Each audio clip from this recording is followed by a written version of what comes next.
This week we have Andy Brown. Andy Brown is their business development executive for Fidelity National Title. He's been in the real estate industry for how many years, Andy?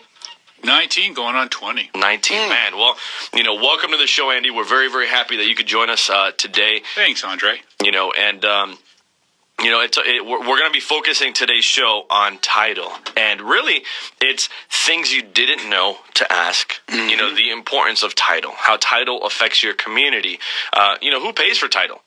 I get that question asked all the time. So, stay tuned, folks. We're going to be sharing that, plus many other things, including, our guaranteed sale program. We get calls on it each and every week. Our certified pre-owned program, as well as, something I picked up from the conference this week, where it's the statistic of wealth in America for people that are homeowners compared to renters is overwhelming. Mm-hmm. It's a forced savings account. So we'll talk about that a little bit more and share some of those statistics if we have time at the end. But Andy, we're very, very happy that you're here on the show. Tell us a little bit about you, your involvement with Fidelity, and what you want to bring to the show today. Well, I got involved in the Central Florida real estate community around 1995. Took a voluntary layoff from the Space Center as a senior project engineer in the Orbiter program. Just wanted to get into real estate here, see what it was like. 16 years in the mortgage industry, including the last 4 as a state director on the board of the Florida Association of Mortgage Brokers and Professionals. And I decided to get into the title aspect of it. A little bit of a change. 16 years is a long time. And what I do now is not only show the value to real estate agents, real estate brokers, loan officers, mortgage companies, banks, and bankers of working as a business referral partner with Fidelity National Title, but I actually sit down one-on-one and show people in the industry how to grow their business, how to get more listings, get more buyers, get more deals. Wow. See, and that's the awesome thing about Fidelity. Most title companies, they're not looking at big picture. No. They're really looking at, okay, let me process this title. We have a closing on the 28th. We'll close the deal, go to the next one. Whereas these guys, they actually have the capacity. You guys are international. Correct. Biggest in the world, biggest in the country. And, they truly focus on helping people. So, helping, the consumer, but also helping their partners, and for any real estate agent out there, or real estate broker, mortgage company, insurance company, if you're not using a company with the capacity, that Fidelity has, I encourage you, open your mind, think again. Why aren't you doing business with Fidelity? These guys are everywhere, and their fee structures and everything is so competitive. They'll from what I have seen, they're beating out everybody in terms of cost, but they provide more value. So it's awesome. Now, let's get into it. In terms of, one of the questions that I was asking you outside is, the biggest question I get all the time from homeowners or from sellers is, Andre, how come I have to pay for title? Why do I have to pay for title? I see the buyer here is paying for title. Why can't he pay for it all? He's the one buying the house. And that had to be the first question you asked me in the show. First exact one. The hardest. All right, let's just get into it. That's an excellent question, Andre. And the truth of the matter is, and you're probably surprised to hear me say this, but anybody can pay for anything. Mm-hmm. The seller can pay for everything. The buyer can pay for everything, as you know probably better than anybody. It really just depends on how the contract is written and accepted by all parties. It is a standard of convention that the seller pay for the owner's title insurance policy for the buyer, because the seller is the one who is promising clear title when they deliver the new home to the new buyer, the new owner. Andy, explain to people what that means, because over the years since 1971, I've been doing talk radio and news talk radio. I have heard, and nowhere near as many as you have, I have heard terrible horror stories of somebody who the dream of their life was that beautiful corner lot. They couldn't wait to get that house and meet the neighbors and, get the banana and nut bread from the owner and introduce the kids to their new school. And then their world fell apart. What happened? Well, I'm going to answer that from a title insurance perspective. That's what I mean. Because there are way too many avenues, too many roads and paths to go down. But from a title insurance perspective, liens can attach to the house and stay with the house, and the lien and the legal system does not care who owns the house now or then or later. Stays with the house.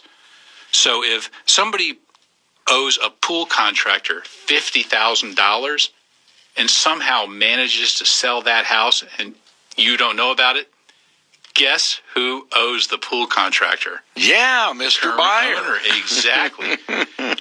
One of the coolest things about title insurance is that it is insurance, but it's the only type of insurance that covers the past.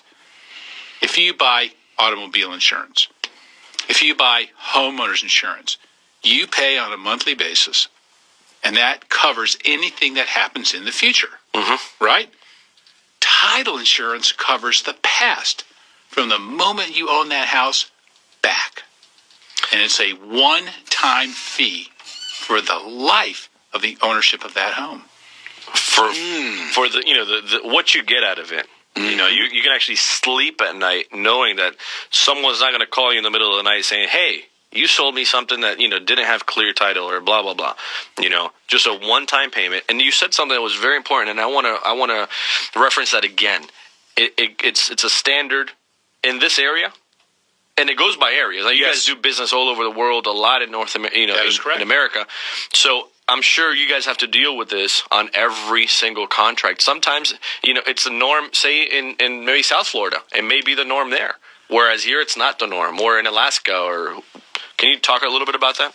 Well, what I will say is we have to read every single contract clause by clause to make sure that when we put our deal together as what I call a disinterested third party, to make sure that everything is done correctly and above board, we have to make sure that we are adhering to the terms of the contract that the interested parties agree to. Sometimes it's 50-50. Sometimes it's what we're used to as the standard. Sometimes it's a complete flip. But if we don't read it, we look like we don't know what we're doing. And, of course, we want to make sure that never happens. Cool. Well, I think that's a great answer. Something else, and you have no idea that I'm going to throw this your way right now. Yo, good. Thanks, Andre. What's the difference, if for all of our real estate partners and all of our real estate, fellow agents out there in Central Florida right now that are listening to this show, what's the difference between Fidelity and, the next, title company that just opened up around the corner? Because we're seeing a lot of that happening. The real estate market's picking up. Mortgage companies are popping up everywhere. Real estate agents are coming back in. Insurance, title, etc. What separates you guys apart from the mom and papa shop around the corner that's going out there and insuring title? Well, the not so obvious answer is probably the important one. We are the direct underwriter for the largest portion of all title insurance underwriters in the country. We own the underwriters. We're what we call a direct. So when we order a title insurance policy, we are working with our company, a different facet of it, different division, but we're going directly to the underwriters. When we have a problem, something that we don't understand, something on a title insurance schedule that may be being misinterpreted, where the mom and pop, they go through kind of a roundabout way. They have a middleman. So they go, they have a middleman. So what happens if there is a claim on the policy? What's the difference between someone that's working directly with you guys, such a strong company, in America, you guys have such a presence in title, versus a local mom and pop shop? A local mom and pop shop? Go ahead. Local mom and pop shop have to pay the claim. A certain portion of every bit of money they make has to go into a separate account that's audited, and they have to be able to pay those claims. Same with us. Okay, very good. We are going to take your calls on what is title, how can it help you, and one interesting question, why is Fidelity not only just a title company, but why are they grasping the entire real estate market and reaching out to become so much more than just your local Street Corner Title Company. How cool is that? 855-297-9696. 855-297-9696. We'll talk more with Andy Brown, who is with Fidelity National Title. What a great company, and one that embraces the entire real estate agency or industry. It's 11:26. Let's go to John in Volusia. John, how can we help you? Our current title policy holder originally was not the title company when we purchased our property years ago. They acquired the title insurance company of that time. And since then, we've discovered missing documents describing certain easements that are of importance. And this current title company has addressed some of the easements, but refuses to address others. And where am I at with this? How do I get them to own up to their responsibility for this company that they purchased, who we later found out was substandard really in the industry? Hey, John, that's an interesting scenario. When you're talking about easements, are you talking about next door, like next door neighbor, or are you talking about utility easements? No, worse than that. It's a roadway easement. It's a non-exclusive roadway easement that encompasses property that affects the owner of another owner of that property, and it's in a small community. And these roadway easements apply to all. On a neighbor's deed, for example, it's shown as a non-exclusive roadway easement. On ours, it's shown as a non-exclusive easement described by certain exhibits, but these exhibits were not included when the title policy and the warranty deed were recorded.